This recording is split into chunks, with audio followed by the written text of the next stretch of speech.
Lending money sounds simple, but what happens when it's someone you care about? This video explores money, relationships, and tough choices. By the end, you'll know how to protect both.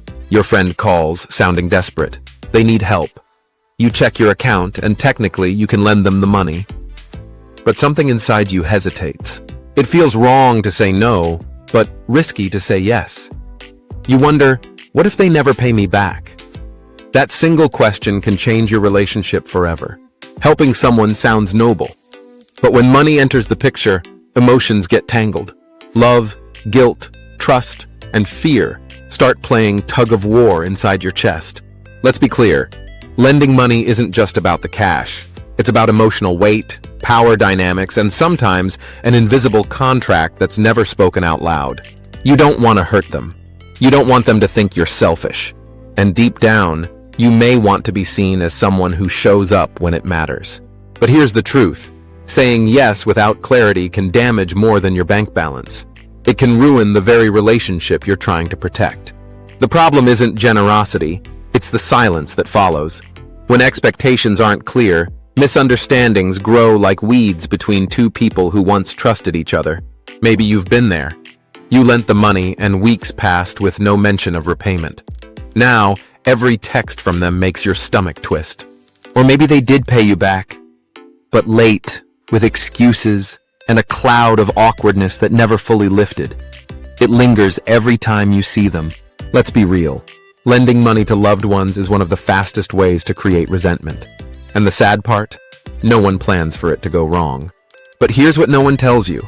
You can still help people you love without sabotaging the relationship or your own financial future.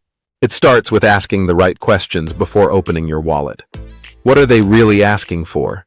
Money or a lifeline to avoid consequences? Are you truly helping or just delaying their lesson? Sometimes, financial rescue stops people from learning how to build their own safety net. Ask yourself, can you afford to lose this money forever? If the answer is no, then lending it might not be generosity. It might be self-sabotage. Here's a hard truth. If you can't emotionally or financially afford to lose it, you're not lending. You're gambling your peace of mind. So what can you do when someone you care about asks for help, and you want to support them without harming either of you? One option is to give, not lend.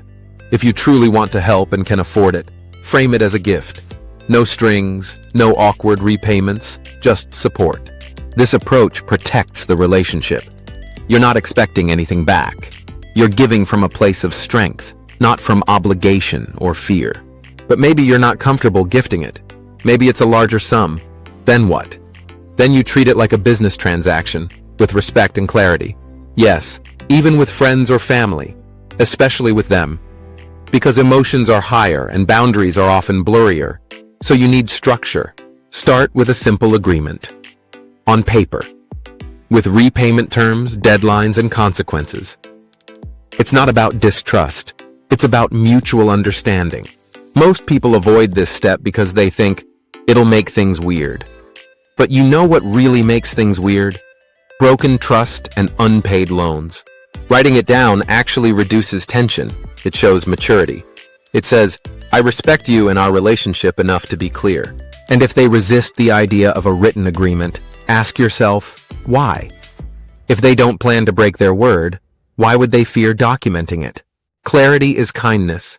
Vagueness breeds resentment. Be honest about what you can offer and under what conditions. Don't leave it open-ended. If they can't accept terms or seem offended by your boundaries, that tells you something. And it's better to know that before money changes hands. Don't lend from guilt. Don't lend to avoid conflict. Don't lend because you think it makes you a better person. Those motives come with a heavy price. Lend only when your financial situation allows it. Your emotional boundaries are strong, and your expectations are aligned and written down. Also, think about timing. Are you in a stable place yourself? Because lending money while you're financially fragile can pull both of you under. You don't owe anyone your savings, even if they're close to you. Your job isn't to fix other people's lives, it's to manage your own wisely.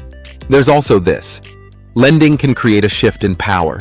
Suddenly, you're not equals anymore. You're the lender, they're the debtor. That can change everything. It might be subtle, but it's there. Hesitation in conversations, avoided eye contact, delayed hangouts. The energy changes, and not in a good way. That shift can erode friendship, cause tension at family dinners, and make future interactions feel transactional. It's emotional inflation.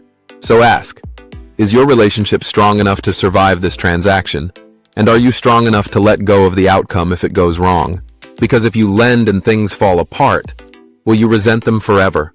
Or worse, will you resent yourself for not saying no when you wanted to? Saying no doesn't mean you don't care. It means you're choosing long-term health, yours and theirs, over a short-term patch that might unravel later. Let's flip the perspective. Imagine you're the one asking for help. Wouldn't you want the other person to be honest? To not lend out of guilt? Honesty, even when it stings, is a form of love. It shows you're willing to be real, not just agreeable. And that's what lasting relationships need. So if you decide not to lend, say it with compassion. I care about you, but I can't lend this amount right now. I hope you understand. You can still offer support in other ways. Help them brainstorm solutions, offer connections, share resources. Sometimes your advice is more valuable than cash, or you could help them build a plan to solve the issue themselves. That kind of empowerment creates growth, not dependency. They might be hurt, they might be disappointed, but long-term, they'll respect your integrity more than a loan that turns sour. Because here's the thing, true help doesn't always look like money. It often looks like boundaries, honesty, and a willingness to have tough conversations. Some people will only reach out when they're in crisis. If you always say yes, you become their escape hatch. That doesn't help them grow. And if someone stops talking to you after you say no, they weren't really in your corner. They were in your wallet. This doesn't mean you stop helping others. It means you help smarter. With wisdom, not just emotion. With intention, not just impulse. When done right, lending can work, but only when it's rooted in clarity, capacity, and mutual respect. Otherwise, it's a slow-motion train wreck. Always protect your peace first. Because financial stress doesn't just drain your account, it drains your sleep, your energy, and your joy. Boundaries are not walls, they're filters. They let the right people in and keep dysfunction out. Lending without boundaries is an invitation to chaos. Before lending, ask, is this helping or enabling? Am I supporting growth or just delaying consequences they need to face? And finally, be at peace with your answer. Whatever you decide, do it with clarity and kindness. And then move forward with no lingering guilt. You are not selfish for saying no. You are not cold for setting terms. You are not unkind for protecting your energy and your finances. Helping people is beautiful, but not at the cost of your mental, emotional, or financial health. You matter too. Your needs count. Sometimes the most powerful gift you can give is not money, but wisdom. A boundary, a wake-up call, and that's not cruel. That's love in action. The truth is, money can reveal what's hidden: entitlement, loyalty, resentment, trust. Lending exposes the real dynamics beneath the surface. Use those insights not to judge others, but to understand yourself. Your patterns, your limits, your values, your relationship with wealth and worth. The way we handle lending reveals how we handle pressure. Do we people please, avoid conflict, or stand in our truth when it's uncomfortable? Each lending decision is an invitation to grow, to communicate better, to listen deeply, and to build financial relationships rooted in respect. If you ever feel trapped between being kind or being clear, remember this. Clarity is the kindest thing you can offer someone who's struggling. Clarity helps them know where they stand, and it helps you protect your peace. Without it, both sides walk blindfolded into a storm of misunderstanding. Money is emotional. That's why financial conversations with loved ones require more courage than calculation. It's not about math, it's about meaning. Many people think lending is about generosity, but real generosity includes foresight. It means protecting relationships, not just reputations. Sometimes lending comes from fear of rejection, fear of conflict, fear of being seen as selfish. But fear-based choices rarely lead to peace. The people who respect you will understand your boundaries. The ones who don't were looking for money, not mutual respect. You can be kind and still say no. You can care deeply and still choose self-respect. Those ideas aren't opposites. They're partners in maturity. And remember, people who love you will love you with or without your money. If their love is conditional, your wallet is their leash. Give yourself permission to choose wisely. Permission to pause, ask questions, and think it through. You don't owe anyone an instant yes. Quick yeses often come with slow regrets. And once the money is gone, the consequences stay longer than the cash ever did. There's power in waiting, in sitting with your discomfort before making a decision.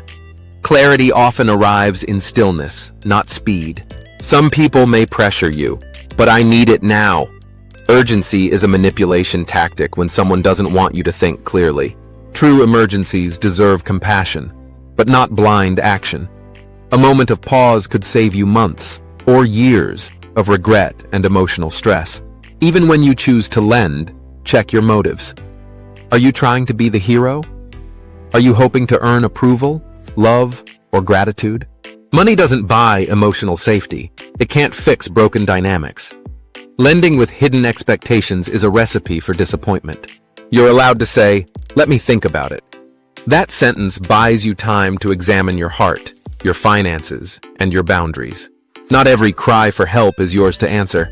Sometimes, your greatest act of love is pointing them toward tools, not handouts. If someone always asks, but never grows, it's time to reassess the pattern.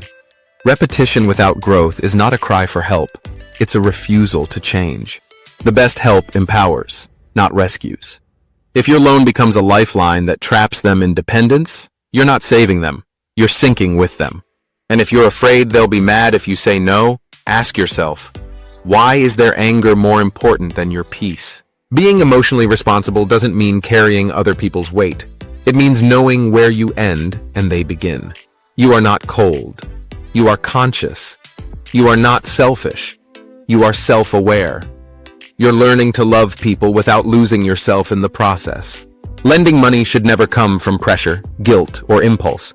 It should come from choice, peace, and thoughtful planning. Create a rule for yourself. For example, I never lend more than I'm willing to lose. That simple line will protect you more than any contract. When someone asks, pause, take a breath. Then ask yourself, if they never paid me back, would I still feel okay? If the answer is no, don't lend. It's that simple. You deserve financial decisions that align with your peace, not just your people-pleasing. And if you do say yes, follow through with boundaries. Write it down. Communicate clearly. Protect both of you from future assumptions. Money is energy. If it flows out from resentment, guilt, or fear, it creates imbalance. But if it flows from clarity, it nourishes both sides. You're not just protecting your wallet. You're protecting your relationships, your well-being, and your future peace of mind. Let's not normalize silent suffering. You can support people without sacrificing yourself. You can say yes, with limits, or say no, with love. Financial maturity includes the courage to say, this is what I can give, this is what I can't, and I still care about you. You're allowed to be generous. But generosity without wisdom is like pouring water into a bucket full of holes. It never fills anyone.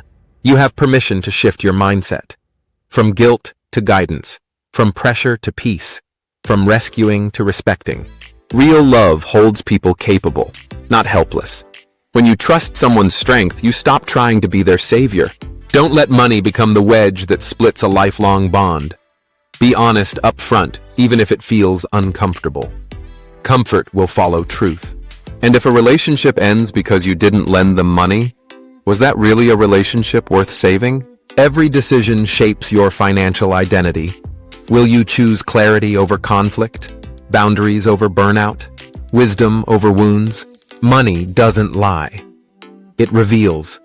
It shows us our fears, our patterns, and the places where we need to grow. Pay attention to what it teaches you. Because at the end of the day, money is not just numbers. It's emotion, story, memory, power, and intention. What story do you want your money to tell? One of resentment, or one of wisdom, peace, and purpose. You're rewriting your financial legacy every time you make a decision, especially the ones that involve people you love. Let your legacy be one of strength and softness, not self-sacrifice. Let it reflect a version of you that chooses peace over people-pleasing. Financial empowerment isn't cold, it's courageous. It means knowing who you are, what you need, and how to give without giving yourself away. So next time someone asks to borrow money, you'll know. This is not just about helping them, it's about honoring you, because the best decisions in life come from alignment. When your heart, your values, and your bank account are all on the same page. You're not here to save everyone. You're here to make wise, powerful choices that protect your peace and your prosperity. Start small. Practice with clear conversations. Learn to say no kindly, or yes, strategically. Let money strengthen your relationships, not strain them. And remember, you don't need to explain your no. A clear, respectful "I can't" is complete. You don't owe a performance for your boundaries. What you owe is to yourself, to be clear, kind, and financially conscious. To lend only when it adds value to both lives, not just one. You're not just making decisions for today, you're building habits for life. Choose what aligns with your long-term peace. If lending breaks your sleep, it's not worth it. If helping someone drowns you, it's not help. It's codependency in disguise. You were not born to carry everyone. You were born to shine, grow, and lead with wisdom. That includes your financial choices. The right decision will always bring you peace, even if it's hard at first. Trust that feeling. It's your compass. You have what it takes to make clear, strong, and wise financial decisions. You are not cold. You are capable. And now, you're equipped. You know how to lend wisely, or not at all.